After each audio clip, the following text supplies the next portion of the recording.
I believe so. Hi, this is Tamara Sale.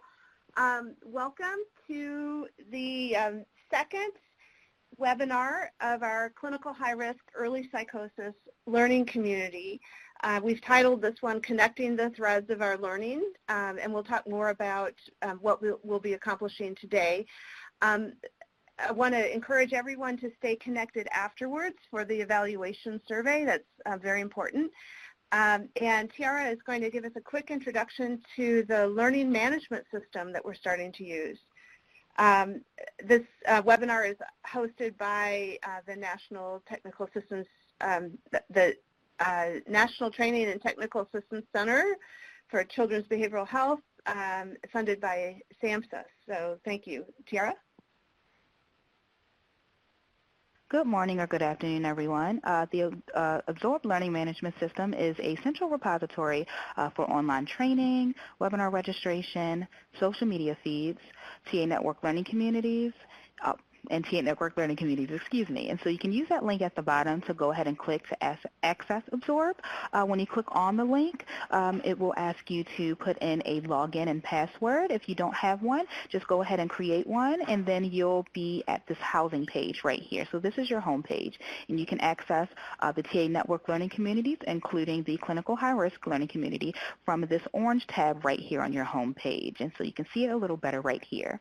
And so the TA network learning communities is a catalog of learning communities which has a variety of content, including surveys, webinar registration, videos of past webinars, and monthly minutes, and more. And so again, there's the link right here. And to access this presentation, if you go into the Files box, click on that file, you can download it now, and then you'll have access to all those links and all the information in this presentation today. Please go ahead and communicate any questions or comments you may have in that public chat box.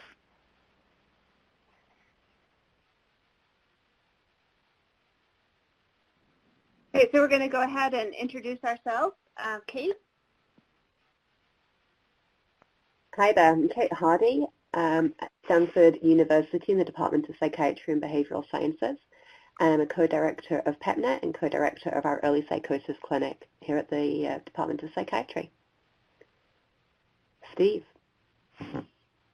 Hi, this is Steve Adelsheim. It's great to see so many of you connected today, and thanks to all of you for being here, and many of you have been great guides and leaders to me. So thank you for connecting.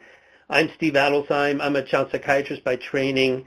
I get to work with Kate and this wonderful crew. I'm also at Stanford Psychiatry. I work in our Inspire Clinical High Risk and Early Psychosis Clinic, and also get to work with our PEPNET program. And I've been involved in this work for about 10 years now.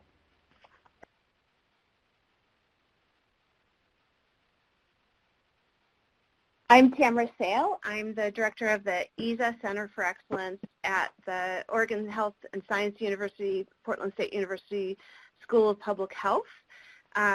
Really excited to have so many of you who are familiar names as well as all the new folks joining us today. Ryan? Yeah, hello. I'm Ryan Melton. I'm the clinical director for the ESA Center for Excellence, work with Tamara Sale. Hello to all of those on the line who I'm familiar with, and welcome to those of you first learning about this. Excited for the opportunity. So we're going to have you guys go ahead and introduce yourself. If you can just kind of type in to the screen for those of you who have a computer a little bit about yourself and what program and location you're with, and we'll give you just a couple of minutes to do that.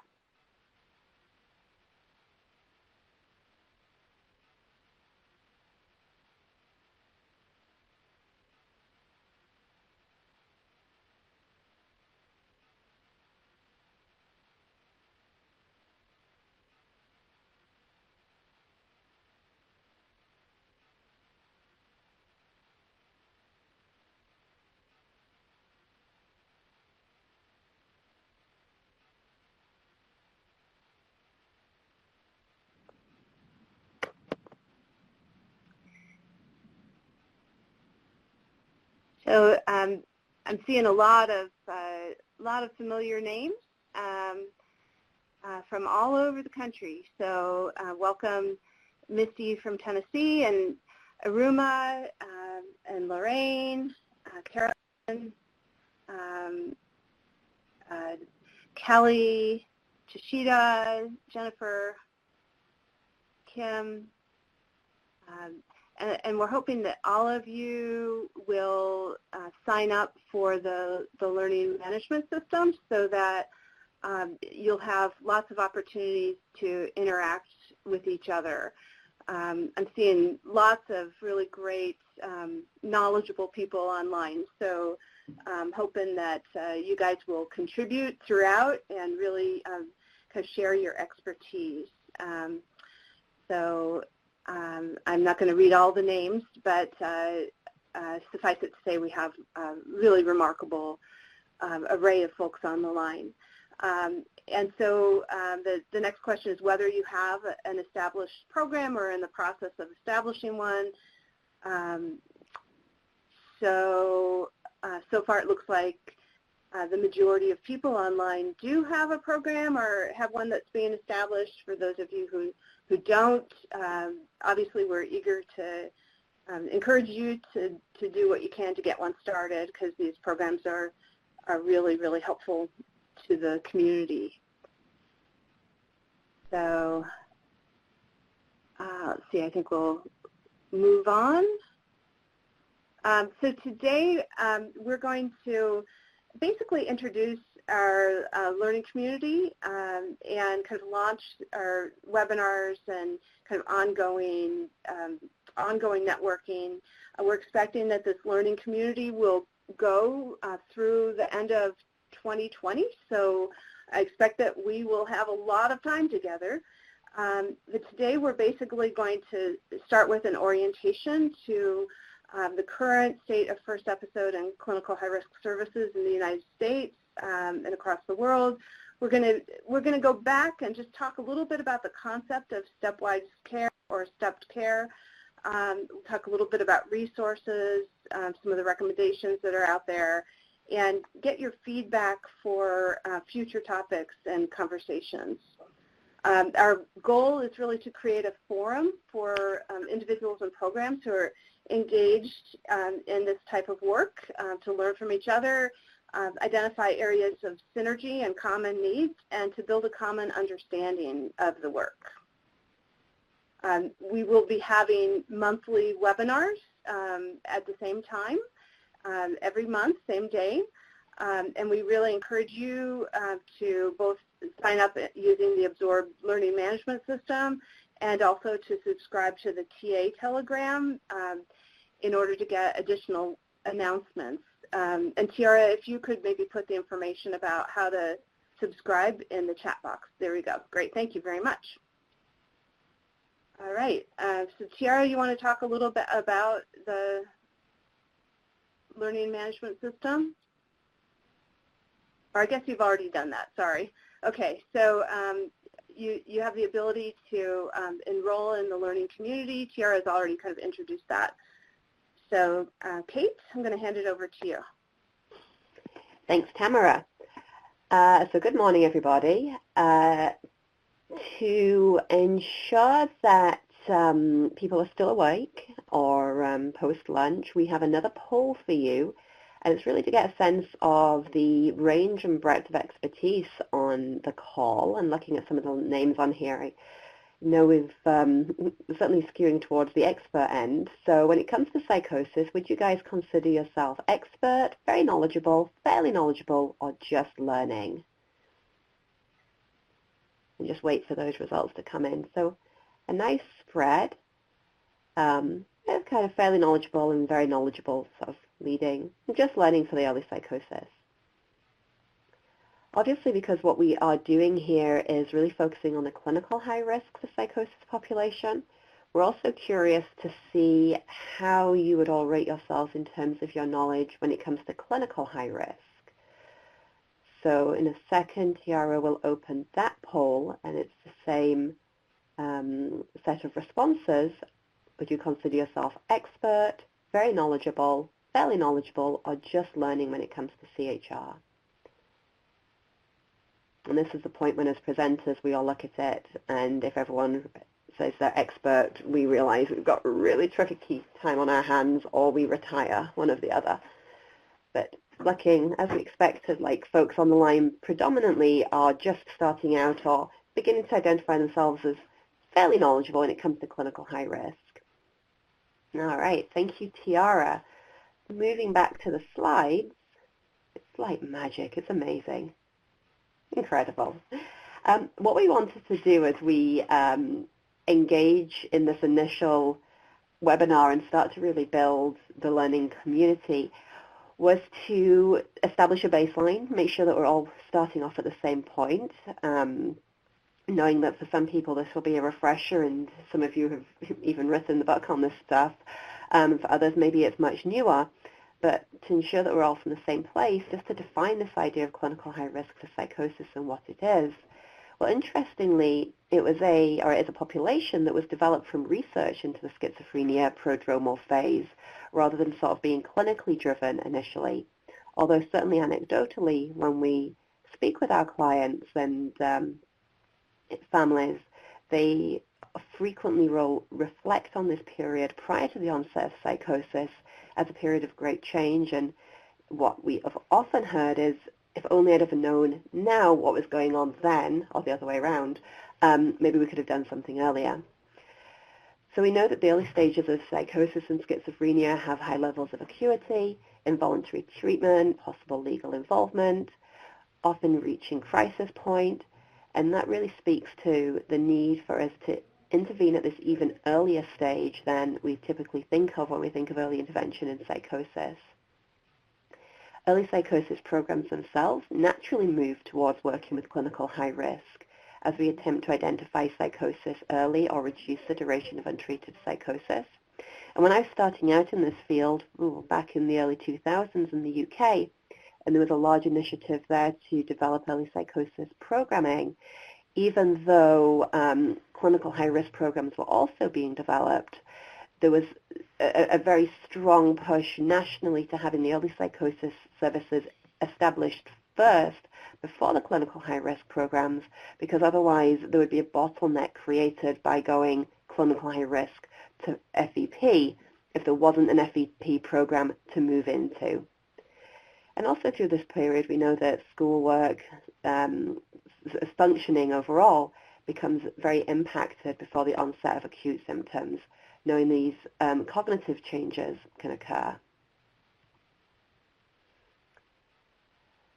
So the majority of individuals diagnosed with schizophrenia or psychosis experience a prodrome, or a period of time prior to the onset of the psychotic symptoms, where we see huge changes. But these are very variable and individual, but often have common patterns. It's unusual for somebody to have a very acute and sudden onset of fully psychotic symptoms without anything preceding that. If that was the case, if that occurred, we would certainly be thinking about medical workup for that individual to try and establish if there's something else going on that could explain this very sudden onset. In the schizophrenia prodrome, and we'll talk more about that definition in a second, we know that early changes occur in terms of cognition, so working memory, olfaction, and processing. We see an evolution from affective symptoms, so mood symptoms, into what we would call attenuated psychotic symptoms, so these kind of weakened form of psychosis, and we'll go into much more depth in that in later webinars. And then moving from attenuated psychotic symptoms to acute psychotic symptoms. And knowing that there's interactions then between social pressures, performance decline, again, seeing this both within school and work, and increases in distress and suicidality. So just a word on this, this term of prodrome. This is a term that's been frequently used in the literature to talk about this population. However, it's really a term that we can only accurately apply retrospectively. So we can only say that somebody was in a prodrome for schizophrenia once they go on to develop schizophrenia. So we can only diagnose or state that somebody was prodromal once they've gone on to develop psychosis. So to refer to this population as prodromal before they've made that transition is somewhat erroneous. Instead, we want to be thinking about this population as psychosis risk syndrome, or being clinical high risk for psychosis, or at-risk mental state. These are all terms that have been used somewhat interchangeably in the literature. The difficulty with this is that they all have the word risk in them, which, as we all know, we know that's about risk of transition to psychosis. But what I found is when I do community presentations, when I talk about psychosis, I use the word psychosis and risk in the same sentence. People often go to a different place in their thinking. And so that really speaks to the need for us to really educate people about this term and what that means. And again, in later webinars, we'll be talking more about how we assess for this, this population and assess for this period. But the structured interview for psychosis risk syndromes, or the SIPS, is the most widely diagnostic tool and the most widely used assessment tool in the United States for this population.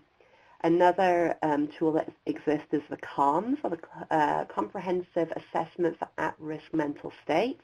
That's used more commonly in Europe and Australia. If we think about how this period and these emerging symptoms can really impact youth and families, this is a really nice diagram to sort of show the cycle. As the symptoms emerge, we see changes to behavior and performance, with negative feedback loops around fear, negative attributions, conflict, pressure, grief when roles are changing, increasing stress and isolation, which has been hypothesized to influence emerging symptoms and sort of exacerbate that presentation. What I like about this from the perspective of being a cognitive behavioral therapist is that this really gives us, in that intervention piece, opportunities to work at different levels to think about how we can break that cycle. And again, we'll be talking much more about that in future presentations. As we move through these webinars, it's really important to us that we introduce and think more about family and individual experiences and responses to clinical high risk, and so we'll be doing much more of that in future presentations.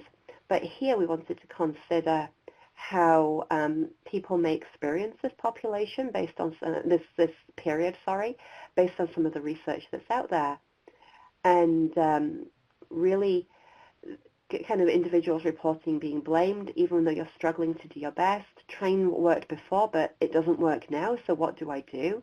Finding conflict in support systems, and as I mentioned before, grief with changing roles, fear about what's being experienced and what it means as these attenuated symptoms are emerging. What does this mean for the individual who's experiencing this and their family?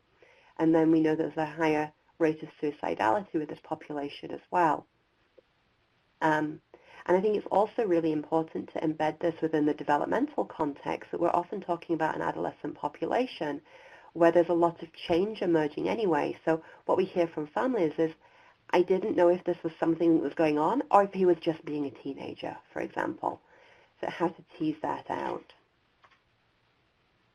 And within that, thinking about family needs through this period. Well, rapid access to effective support, and this is what we're really talking about in terms of developing the CHRP services, ensuring partnership and transparency with stakeholders and with the team, information, and ensuring that information is based on the latest literature and the latest evidence base, so the information is really up to date, offering practical support, and that we'll be able to be responsive to people and systems. And I think part of this is also about providing the message to the family about not to panic. I used to do outreach presentations to the community in my role at UCSF previously, and on our slide of like what to do, the first 3 bullet points was don't panic, don't panic, don't panic. So it's such an important message to get across, as is too the message around optimism and hope and recovery for families. Again, really important within that piece around information. And I'm going to hand over to Ryan next to talk about shared decision making. Thank you, Kate. Nice presentation. Yeah, just like I like to talk about shared decision making as a process in early psychosis and clinical high risk for psychosis programs, particularly before we start getting into complex diagnostic issues. Because I have this sense, and which I think you probably will all share, is that when you meet one person with, say, a first episode of schizophrenia, or you meet one person who is clinical high risk for psychosis, you've met one person who has clinical high risk for psychosis. So although that there are potentially diagnostic categories, each person is an individual, and each person has an individual experience. And we need to honor those experiences that both the individual and the families share with us. So making sure that we're checking in with them and engaging them in a feedback and collaboration process are absolutely essential elements to make sure that we're continuing to adjust our practices accordingly to the families and individuals' needs. I think, as was mentioned early on in this presentation, this is an emerging field. We're still learning the right interventions. We're still learning the right language when working with people, and I think the best individuals to teach us are those who are either experiencing the symptoms or family members and other support systems that are experiencing it also. So that youth and family voice is absolutely essential for practice, quality improvement, and ultimately long-term system design. All right, so that was my little disclaimer before we get more into some of the diagnostic language. So we're talking about two constructs here in this webinar, with a focus on clinical high risk, talking about first episode and clinical high risk. We see these as two different stages of a potential overall syndrome. So diagnostic distinction is quite important to make, but it's not simple. And why this diagnostic distinction is important to make, because within these syndromes, there are specific recommendations. As I said, I wouldn't completely guide recommendations solely on syndromes, but I think they are a good starting point. And certainly if we are way off, we potentially have, there's a potentiality for harm. So we might use different language for somebody who's experiencing a first episode psychosis, certainly for someone who's in a clinical high risk, focusing very much in the clinical high risk language around it's just that, a risk. It doesn't mean that you're developing anything. And so I think Kate's comment on don't panic, don't panic, don't panic is a nice way to be kind of thinking about this. That being said, there's a risk, and we want to pay attention to that, and we want to monitor that. That certainly doesn't mean that we're going to start antipsychotic medications or a specific therapy related to schizophrenia. It might mean that we're going to monitor over time and then get really symptom focused in terms of what treatment and supports that you may need. I would note that individuals who generally fall in this clinical high risk category, particularly those defined by the SIPS tool, are struggling and do have mental health needs, and oftentimes, more times than not, have another diagnosable condition, which might ultimately be the emphasis of treatment, at least initially. When we start getting into the first episode infrastructure, that certainly requires more intensive outreach in terms of working with people in the community, going to them, versus a clinical high-risk group might be more likely to come to your office. So there's a higher emphasis on crisis, although we know people with clinical high risk also can experience crisis, particularly around suicide.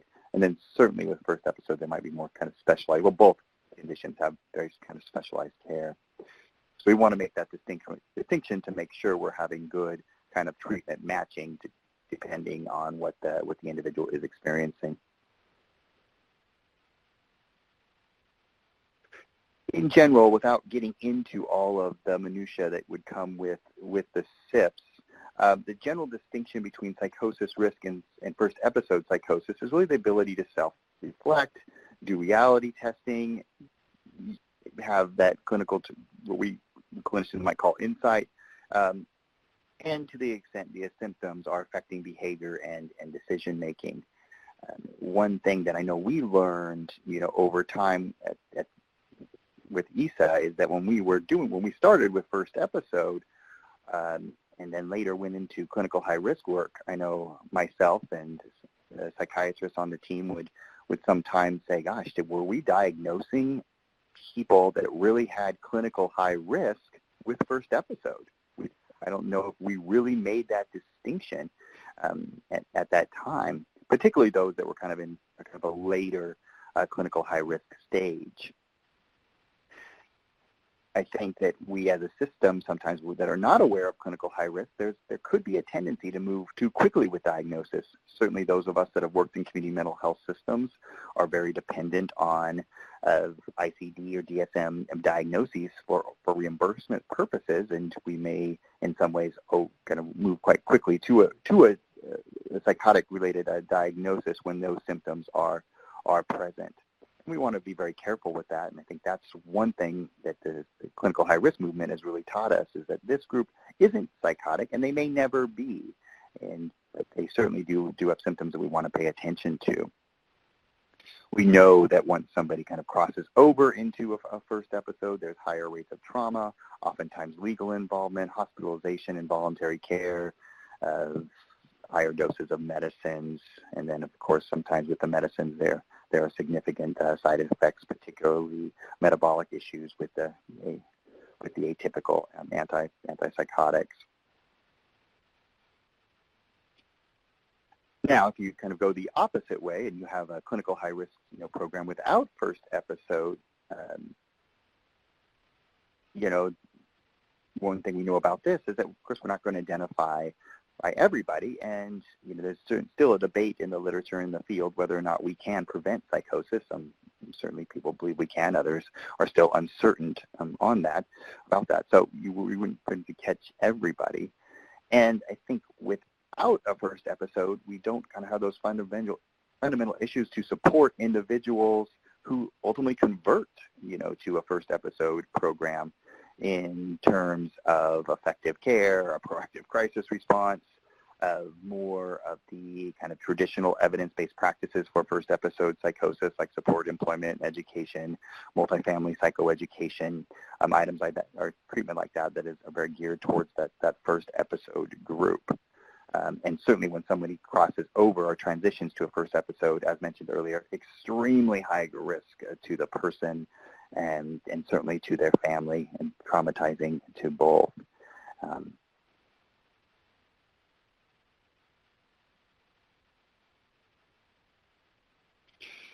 So I kind of summarizing all up, the tool that's most coordinated specialty care early psychosis programs that are using around the U.S. is the Structured Interview for Psychosis Risk Syndromes. I believe Kate mentioned that.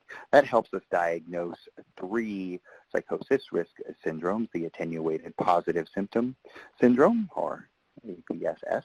That's probably our most common syndrome that we see with the SIPs, the Brief Intermittent Psychotic Syndrome, and Genetic Risk and Deterioration Syndrome.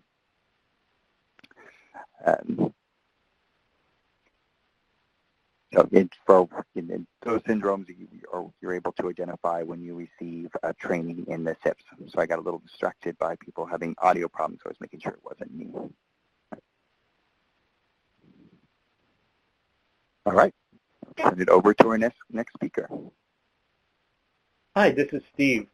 So one of the things that has been very important for me as a child and adolescent trained person has really been looking at how this whole continuum of movement from clinical high risk to supporting people with the first episode of psychosis really fits in with the models we have around child and adolescent mental health support and the systems of care framework. One of the things that I think I'm hoping we can continue to expand and develop within this whole field is the ability to have people trained in working with adolescents to become more active partners in this effort. And so it seems important to just make some basic comments about the system of care framework. When we look at the models of intervention for those with clinical high risk for psychosis, as well as the coordinated specialty care model really being used for first episode, one of the things we really find is that there are many common components to what we have had for years as the system of care framework. And, as Ryan and others were talking about the importance of shared decision-making and the strengths-based approach really fit in well. Ensuring that we have involvement in an appropriate way for families to be involved with young people in terms of decisions about care as that makes sense based on the age and the relationships within the context of family. Ensuring that we're developing community-based models as much as possible, that we're really looking at connecting with all of the other systems, particularly for adolescents, whether we're looking at the school-based connections or employment connections, or for people in community college or college that are going on to expanded education, and then ensuring that our work is grounded in the cultural needs of each individual as well as their family and the community as a whole. And as we all know, we're trying to create services that are most supportive and least restrictive. And so, one of the things I would actually recommend to you is there was a white paper that was put together through SAMHSA maybe last year. Tamara was the lead author on it, and Kate and I and others worked on that. And it might be helpful in just looking at this continuum of support from a system of care framework into the clinical high risk and early psychosis area. We've been talking a little bit about some of the issues around diagnosis, and I want to thank Pat McGorry for all the support he has given me and us and in terms of developing these models, and the colleagues at Origin. And this has been, one of Pat's slides that I've actually found helpful. This notion of clinical staging actually began with one of my professors at the University of New Mexico, Robert Kellner, who really sort of first raised this issue of looking at a different way of thinking about illness and symptoms from a psychiatric and psychological perspective, really with the notion of looking at treatment really based more on symptom severity, with the recognition that, in many cases we will not as easily know what the final diagnostic outcome might be when young people are in the early stages of developing their illnesses. And so when we're thinking about providing support for those at clinical high risk, I think much as Ryan was sharing before, what we're really looking at is meeting that individual and family where they are in terms of their symptoms, providing treatment that really, links to the diagnostic terms only as necessary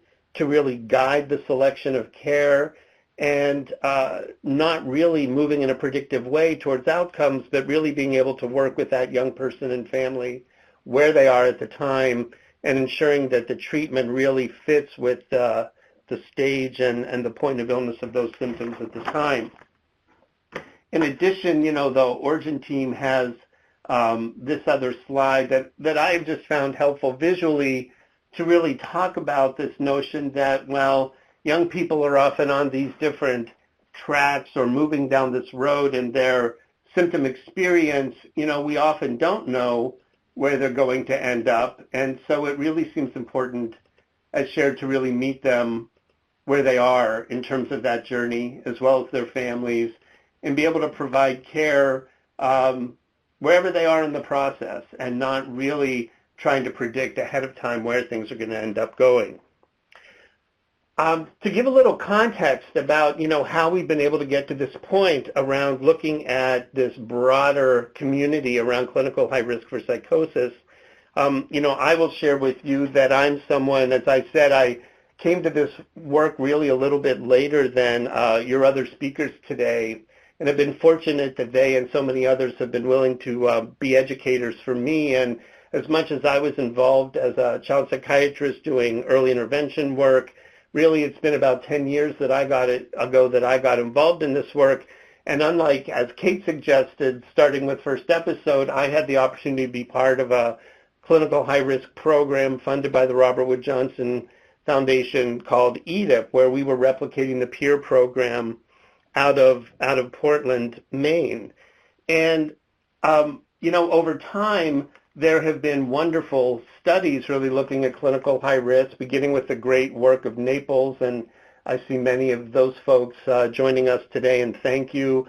And then the EDIP study, and really with that, over time has come the development of increasing evidence and research and potential movement towards predictability around who's going to move from clinical high risk to a first episode. We have the work of KhanH et al. in terms of looking at the psychosis risk calculator from 2016, and later Carrion et al. From the EDIP group being able to do an external validation of the risk calculator as well. And over time, we have come to have a better sense of the importance and the recognition of the value of looking at creating clinical high-risk programs and where the evidence base really continues to grow. Back when funding became available for first episode psychosis on the federal block grants, initially at 5% and later at 10%, I think people weren't as clear about the evidence for supporting people with clinical high risk with those funds. And I think at the time for some of us it was pretty tricky because it was really hard to think about a model where you really can't support the whole continuum of care with the funding that became available and really seeing a need in a community-based setting to be able to do that. And I think I would say many of us probably still struggle a little bit even with making clear determinations sometimes when young people may have symptoms that might shift from clinical high risk to being fully psychotic and sometimes maybe moving back and having to have funding streams that clearly differentiate, sometimes didn't feel as though they were clinically sort of on target in terms of the community experience. Fortunately, in 2017, a group came together at SAMHSA, sponsored by them and NIMH, and Gary Blau and Susan Azarin and Bob Heinsohn brought a number of folks together to really look at the evidence around clinical high risk, and at that time really made a decision that it was time to move forward with supportive funding for those with clinical high risk for psychosis. And that was a very exciting time for many of us that have been involved in this work for quite a while.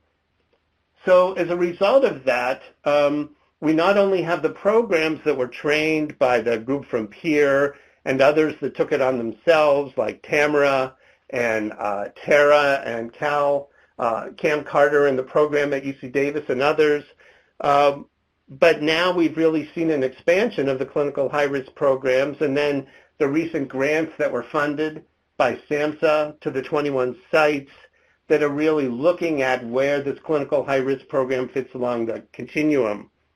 While we don't, as of yet in the U.S., really have a common set of core structures and exact standards, I think, it's clear we're moving towards more of a consensus, and I think our hope with this learning community is that we will be able to, over time, become clear for our country around what really constitutes best practice in a clear way for those with clinical high risk. And we can learn tremendously from our partners in Canada and UK, Australia, and other countries as well.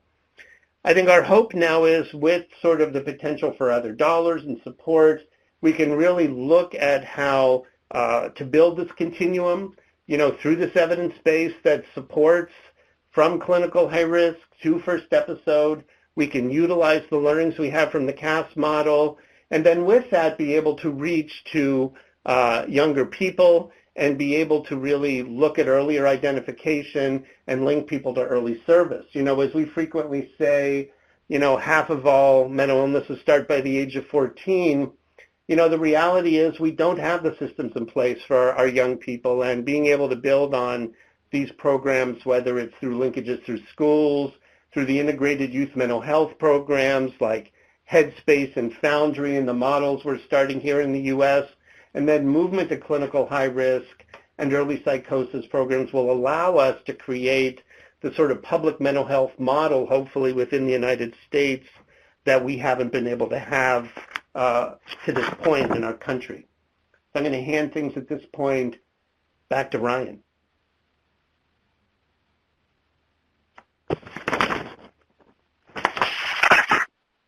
Yeah, thank you, Steve. So to summarize it all up, some of the considerations and implementation for clinical high risk, obviously having that kind of common language of approaches and understanding of what we're really talking about when we are talking about clinical high risk, and make sure that that language is shared across all members of your coordinated specialty team, that everybody is clear, whether it be your peer support, your support employment, your primary clinician, your psychiatrist, that everybody understands, the implications of language and the clear differences between what clinical high risk for psychosis is and certainly what it is not. We all kind of a shared understanding of the differences between that and first episode. And certainly that information then gets passed on to our participants and families. I do think it's important to have a standardized diagnostic process in terms of recognizing and ultimately diagnosing, I'm doing some air quotes here, clinical high risk for psychosis. I certainly will admit my bias towards the SIPS as a SIPS trainer, but I think having a tool like that to clearly identify and have a delineation of the difference between a clinical high-risk psychosis and first episode psychosis is really important for your team. And then as Steve and others on the call have mentioned, have kind of guidelines around treatment recommendations for individuals who fall in that clinical high-risk state versus first episode stage, kind of following that staging model. Caveat being that those are guidelines, not absolutes, given that, again, each person is an individual, and our treatment ultimately should be guided by first and foremost choice, symptoms, and outcomes. Of course, and then just summarizing it up, making sure that our language is clear when we're talking to participants and family members around clinical high risk and what it means and certainly what it doesn't.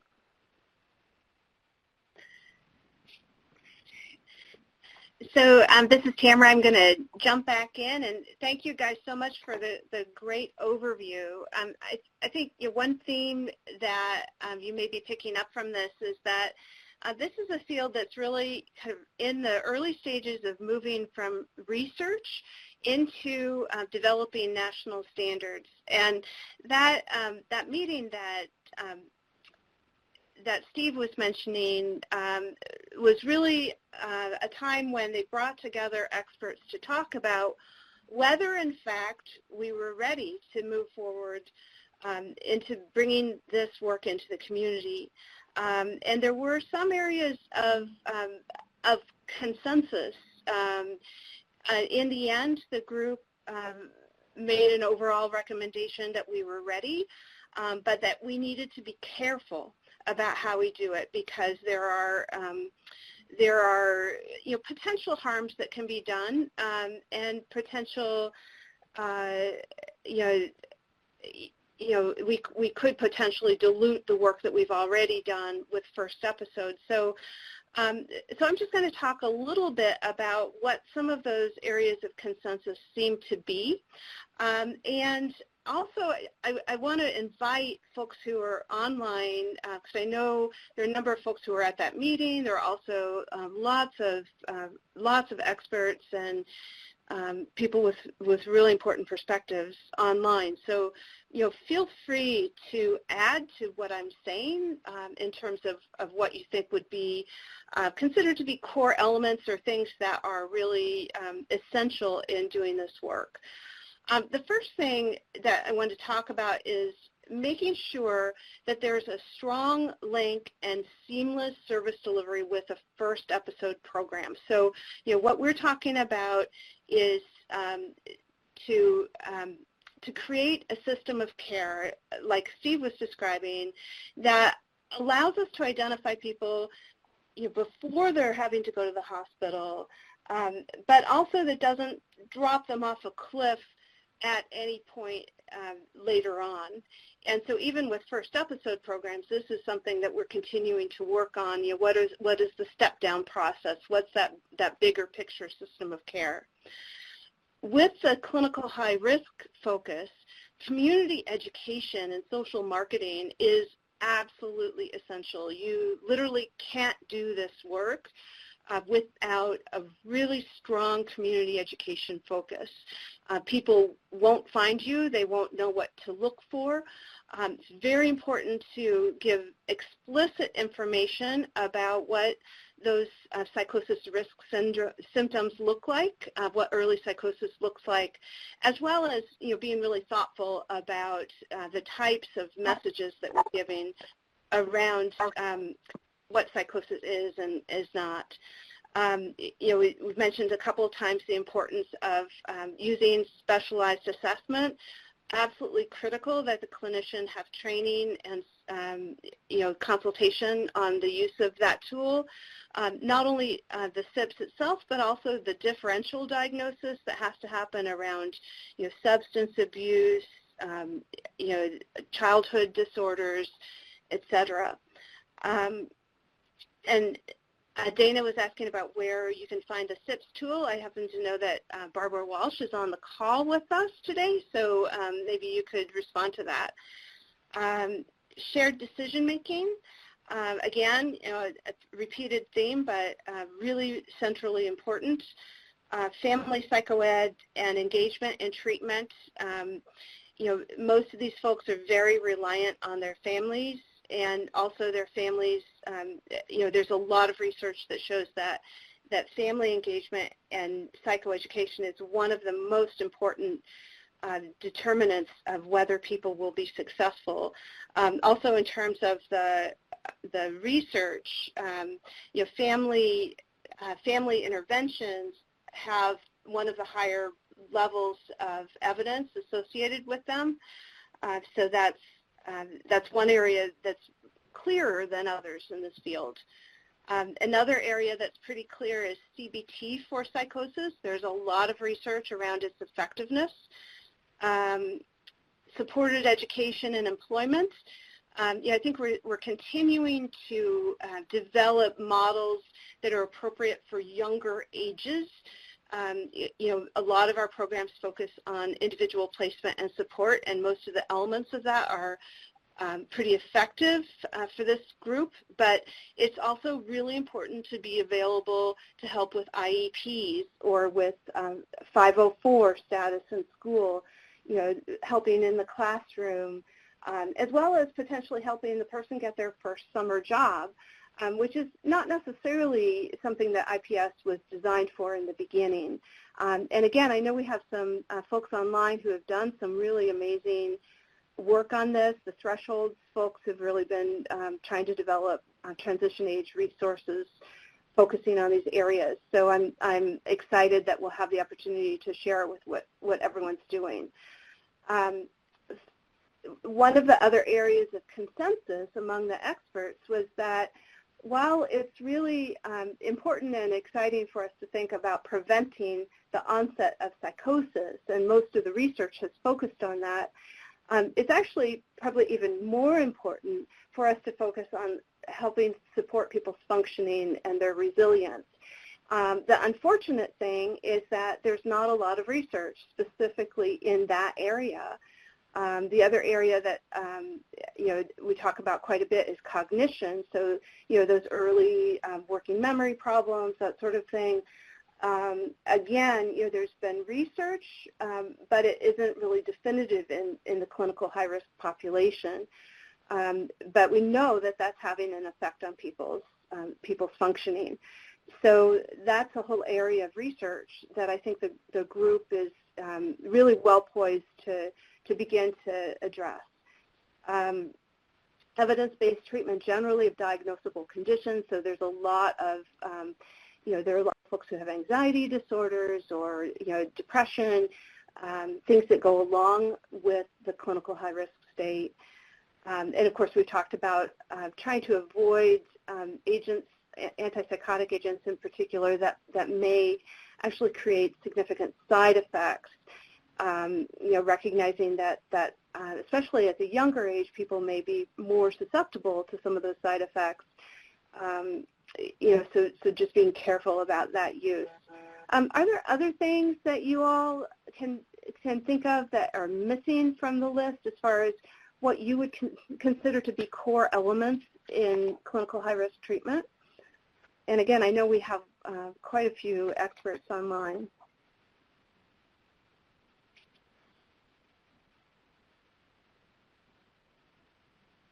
And I've seen a number of people typing family work generally. Yeah, peer support, right, thank you. Yeah, so, it's interesting because, once somebody's experienced a first episode of psychosis, there's some really clear, the peer support is absolutely essential. And peer support also probably is essential for this group, but hasn't been well developed yet. So let's see, I'm seeing Cheryl Corcoran, thank you very much for joining us today, talking about assessment of suicidality and substance use. Thank you. Decision support, Elizabeth Thomas, decision support for youth and families regarding decisions about seeking and participating in services. Absolutely. So, fleshing out some of those shared decision-making models. Youth peer supports, again, so peer support is an emerging field in first episode, but also in clinical high risk. And I don't think we've yet really delineated how that might look different. Lorraine, hi Lorraine, case management, often participants are needing access to social services, food, housing, basic needs. That's a really important point. Valerie is talking about family in denial and limiting treatment options. So, so I think this discussion, goes down to that shared decision-making as well. Often families really struggle with understanding what's going on and whether to seek help. They may be afraid that the services might create harm. They may not understand that the person actually needs those services. So that's a really important understanding. A lot of votes for peer support. So thank you, Lorraine. Tara, family advocate support has been huge for our clients and families to help the families to be present in treatment. Yeah, I mean, it's really a tremendously challenging experience for families. So peer support both at an individual level and at a family level. And again, we have lots of folks chiming in here who have direct experience with these things, and we may call on you to share your knowledge. Patricia Wallace-Burke, assessing for trauma, absolutely. Tara, bouncing off Cheryl, the ability to manage suicidal and self-harm behavior is key. And Tara, treating trauma appropriately. So the University of California at Davis is working on developing a model, so we will definitely be calling on you about that. Alexandria, groups being around participants having the same experiences. Yeah, that's a really important point. Again, family peer support, we're talking about NAMI. I think that understanding the clinical high risk group is really important to that, because what can happen is that the clinical high risk, just like with practitioners, folks sometimes jump to kind of a later stage diagnosis. People often kind of see it in terms of their own experience, which may be different for some of the folks on the early stage. So there may need to be some additional training for folks around that.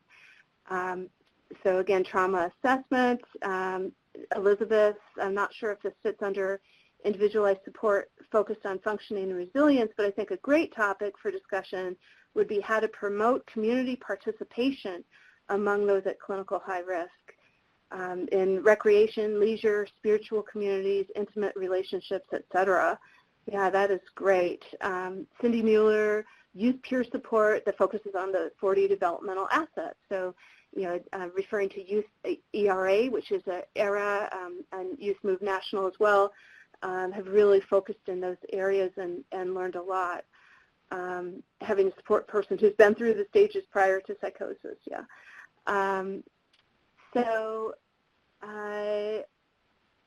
My goodness, there's so many. You guys are just like, I wish we were all in the same room together. It would be, we would have a great conversation.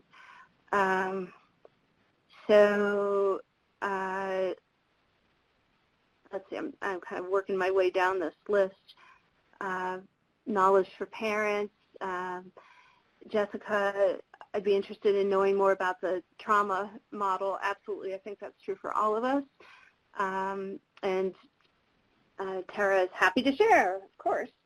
Cheryl Corcoran is talking about coordinating with pediatricians and internists as attenuated symptoms can be related to medical issues. That's a really, really important point, both in terms of coordination and also in terms of differential diagnosis, that we have to pay really close attention to potential medical issues. Kind of really looking at discussing stigma and highlighting, on the flip side of that, highlighting strengths and individualized goals, so person-centered planning. Michelle is talking about, as the field grows and clinics mature, graduate participants have been able to engage some individuals who have been treated for CHR as peer providers. That's great. Mark Fagan, would you consider cognitive training as a core element? I think that's a really important question. Certainly paying attention to the cognition is definitely something that we need to do. The question is, what are the effective strategies? And the research right now is a little inconclusive about some of the kind of more formalized cognitive remediation models. But we know that that's a big element. Looking at adverse childhood experiences in addition to trauma. Tara's talking about some research they're doing. ACEs are key. Thank you, Tara. And Valerie is bouncing off of Toshida. I'm interested in the summative effect of adverse childhood experiences. Any thoughts about that? I'm going to actually ask Kate to respond to that, because we're really starting to get into emerging research. More research about the ACEs. Oh my gosh, you guys are amazing. Wow, what a community we already have. So with that, I am going to hand it over to Kate. All right, thanks for that, Tamara. And yes, amazing responses from everybody, and so great to see so many ideas bouncing around, which takes us nicely into thinking about briefly the emerging research, but how that's also perhaps raising more questions than it does provide answers right now. And thinking about how we go forward with this webinar. I actually have to drop off in about 3 minutes. If I don't get through these slides, I'll probably hand back to one of the other presenters to take over. So in terms of emerging research, these are just 3 of the things that are being looked at, and there's so much more happening. But how to improve or support adaptation to cognitive changes. We've talked about COG-REM, the question about whether it's a core component, and I guess that's how we define core components, but certainly it's an area of research for us to be considering how best to support people through cognitive changes and support overall cognitive functioning and cognitive health, and importantly, adapt and implement these interventions in the community. We've talked about improving and supporting functioning, the core components and core elements of CHR services that have been researched haven't addressed as specifically the functional elements of our clients' lives. So certainly something for us to be thinking about. And then common measurements, so what is being used in academic settings, but more importantly in many ways, what is being used or can be used at the community level, and how can we ensure commonality across programs so that we can have a common data set to support things that are really moving forward with our knowledge base. Let me see. Rather than getting started on this and having to drop out, is there one of the other presenters who'd be willing to take this slide on, the next 2 slides? That was up for me. Tamara, someone? Sure, I can pick back up again. Thanks. And sorry, guys, I have to leave to go see a client, but thank you all, and looking forward to seeing you all next month. Thank you. All right, thank you.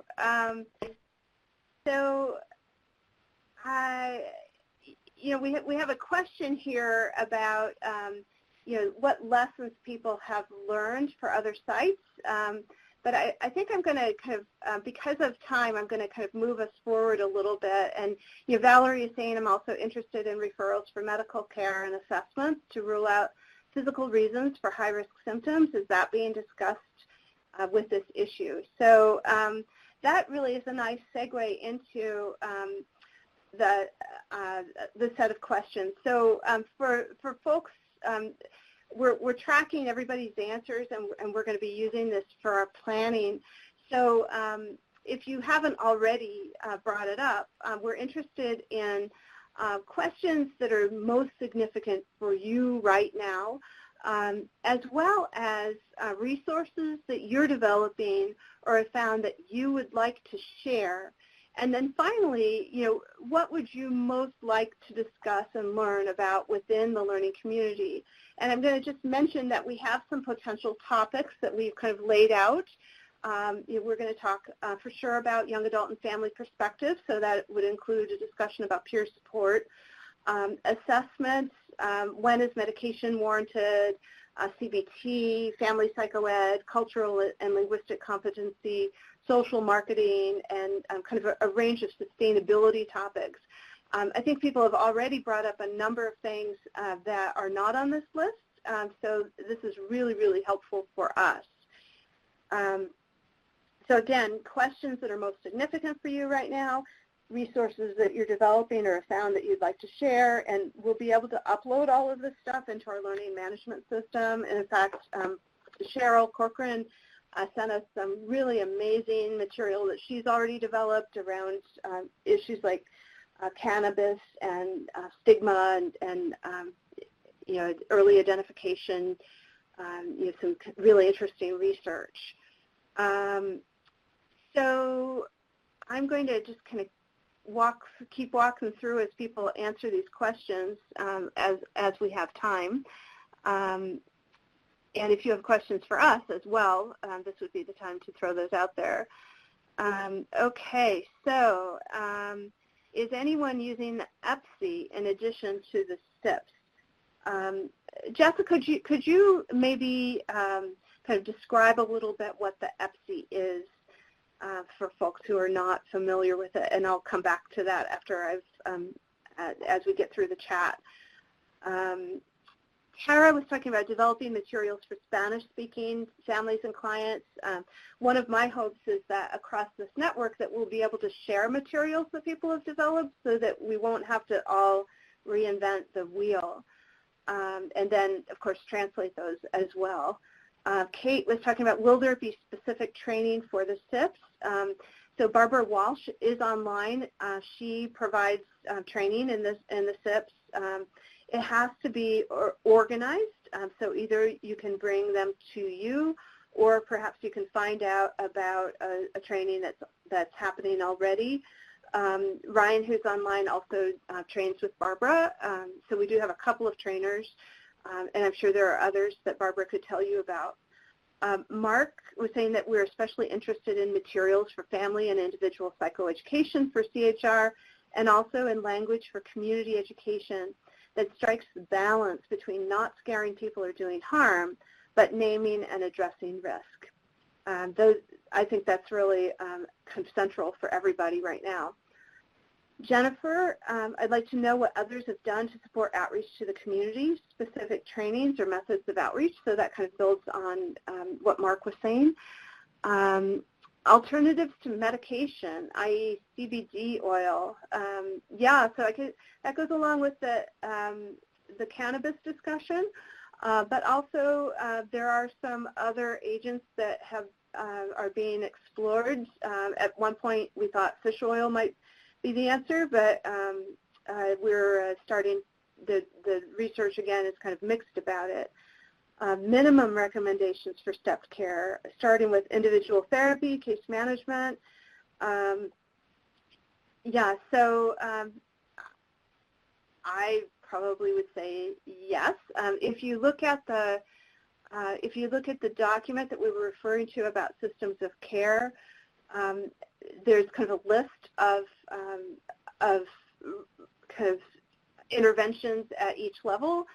But like what Ryan was saying, each individual may need something different. So having that personalized care is really important. Misty was asking about what is SIPS, ACE, and EPSI. So we've been talking about the structured interview for psychosis risk syndrome. The ACEs study, of course, is a study that focused on the impact of lifetime trauma, and then EPSI, I don't know that I can speak to as well, so I'm hoping that we will have an answer as I scroll down here. Tom is talking about partnership with multicultural communities. Absolutely. What are some of the main frameworks being used to think about adolescent mental health? So, I think that's a really important point, Anna, that, we're starting to really get into that broader adolescent mental health field, and there may be some things that we can learn there. Dana, Tamara, this is Steve. So let me just jump in on the adolescent issue for 1 second. So, many of you have also been involved with our PEPNet listserv, and one of the things that happened around the adolescent issue was someone raised a question about that last fall, and we had the largest number of responses on our listserv ever around information around adolescence, and Barbara Walsh was kind enough to do a talk around focusing the SIPs for adolescents, which we're getting up on our website. We also had Peter Bachman, who's joined, and others talk about some of the other adolescent issues. And, we'll be doing some of that, I think, through this learning community, but also, we've started even a little subgroup on the PEPNet site around that. But we want to link it to this learning community. So if you want more information, particularly around the adolescent issues, you can email me, my first initial S and my last name at stanford.edu, and we'll get you connected to that, and then we will work within this learning community to figure out how to have a subcomponent really focused on the adolescent issues, because I think we all agree it's really important to be able to develop these programs, and certainly looking at a developmental perspective on all this work is really critical. So I appreciate those that have raised this question, and we really want to support you, and we'll keep talking about that. Yeah, that's great, and I think it's really that interest is really being echoed in the comments. So Kristen, who I believe works for the peer program, is saying that she'll be interested in collaborating specifically in that area, given the cautions and complexities with the age group. And I know that we've been having conversations about what do you do when the person is age 12, and how does that look different. Annie is saying that she's got some pieces related to social marketing that they would be happy to share. So thank you, and thank you, Jessica. The tool, the EPSI tool, is the Telesage early psychosis screener for the internet. This is a new tool, so we will be interested in people's experience with it. It is important to distinguish between screening and assessment tools. So there's also the PRIME and the PQB tools that are screening tools with the idea of trying to identify folks who you might want to do more of an assessment on, but you still have to do the SIP. So, being clear about which is which. But Jessica, I think that's a really, that'll be one of the early questions that we'll want to talk about, is what assessment tools are out there, what are people using, what do we know about them. We might want to bring in some of the developers into the conversation. Cheryl is talking about literature on stigma, and I apologize, my screen is moving, and on cognitive remediation, right? So there's a lot of literature that we may want to review early on. Kaylin is asking, where can I find the studies about CBD for psychosis? Have some clients, you have some clients using CBD on their own. We have some concerns about the interactions, and we don't know about with their meds. We'd love more information on this. So I know that Cheryl is really knowledgeable in this area. I know that Barbara Kornblatt also, I don't think she's on the line, but they've actually been looking into this pretty extensively. So we will add that to our list of questions. Elizabeth from Temple, so the Temple University Collaborative on Community Inclusion, has a number of resources related to promoting community participation and inclusion of individuals with psychiatric disabilities. not specific to individuals at clinical high risk, but may still be useful. And then she is providing the website. Thank you. Yeah, and there are a number of really great resources that have been developed for transition age youth generally that we may want to share. Cindy Mueller, or Mueller, sorry if I mispronounced it, SOCCESS, System of Care Community for Early Signs and Symptoms, is a SAMHSA grant focusing on CHR for psychosis. We've been working for 2.5 years in providing enhanced services, family youth voice, and system of care development and education. I am the program director. I'm more than willing to talk to anyone. Yeah, and Cindy, if there's information that you've developed that you think would help jumpstart this group, you know, or if maybe we could use your experience as a case study for the learning community, we'd love to learn from the experience that you've already had. Patrick Kaufman, are there opportunities to build on peer support programs for early intervention programs? Absolutely. You know, there's quite a bit of peer support development within the first episode fields, and quite a few folks who are actively involved in that. So we can try to link them in and talk about how this, how we can learn from it, and also kind of how it might look different. Misty, how is the condition recognized in the school system? You know, that's a complex situation, complex question. I think, you know, there's the, you know, if people know the early signs and symptoms, they may make a referral, but whether it's actually recognized in terms of the need for accommodations is another question. And, you know, again, we have some folks who have been doing this for quite a while, so I'm thinking, you know, particularly of the peer program, where I know they've done a lot of work around accommodations for the clinical high-risk population. So they might talk, we might ask them to help us kind of think through how people access those accommodations, what if you don't have a clear diagnosis, et cetera. Christina was saying, can you talk more about transition age youth resources? So I think, you know, we won't necessarily go into that right now, but I'm making a list of things that we'll want to bring up, and we'll try to bring some of these things back to our next webinar, as well as beginning to upload them into the learning management system for folks who have signed up for that. Okay, let's see. Great. So thank you, guys. I actually made it through the list, which is amazing. Ryan and Steve, anything you want to add or things that you think we haven't covered? This is Steve.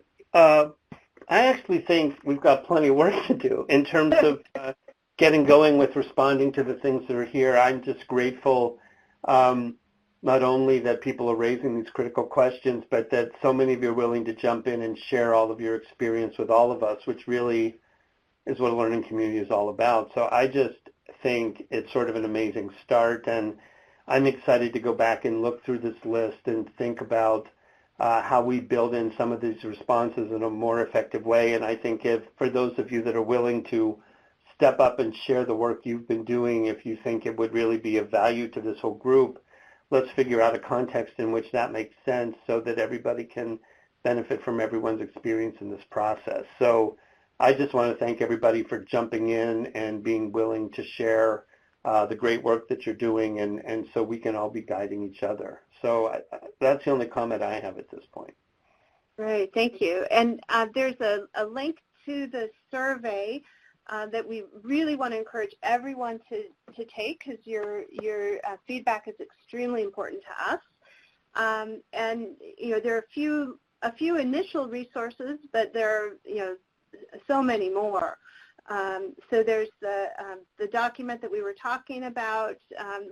You know, we've begun to upload things to the learning management system.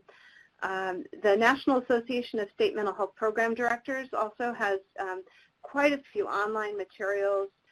If you haven't joined PEPNet, please do, because we send out information on any trainings or opportunities through that, and then also people often ask questions of that group and get some really great responses. So it's a really nice networking opportunity. Mark was talking about transition age youth resources through thresholds. And Mark, I'd encourage you guys, as you're networking among yourselves, also to include us in the loop so that if there are things that could be uploaded, either links or actual documents to the learning management system, that we would have kind of an ongoing repository.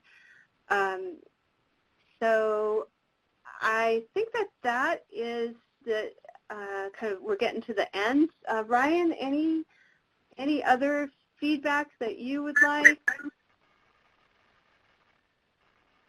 No, I would certainly just echo Steve's comments more than anything else. Just kind of overwhelmed by the number of questions. It just speaks to how excited people are about this topic, and it also just speaks to the diversity of needs that this group potentially could benefit from. Everything from cognition to CBD to trauma, all important topics. And so, yeah, I'm excited to see what comes next. Yeah. Yeah, I think it's really a testament to the strength of this community already, and we're clearly at kind of a cusp point in this field, and it's a really exciting field to be in right now. So thank you everybody for your active participation. It's been wonderful, and if other ideas come up, feel free to email us, but I also really encourage everyone to sign up for the learning management system. I'm putting my email in the chat box if anybody wants to ask for follow-up. I know people are wanting copies of the slides. You can click on the screen right now to download those, and then they will also be uploaded to the learning management system. So again, stay connected to complete your evaluation. Thank you, Valerie. This was excellent. It really, you made it that way, so really, really appreciate it. And feel free to email Steve as well. I know that all of us would be happy to connect with folks offline. Misty, for an early learner, are there any resources that you all would recommend? Absolutely. There's a lot of really great online material out there. The NASHBID site has a lot of introductory material about early psychosis. And if you want to email us, we'd be happy to kind of help you get connected. That's great. It's wonderful to have you, Misty, as a junior in college joining us. Youth is an asset in this field.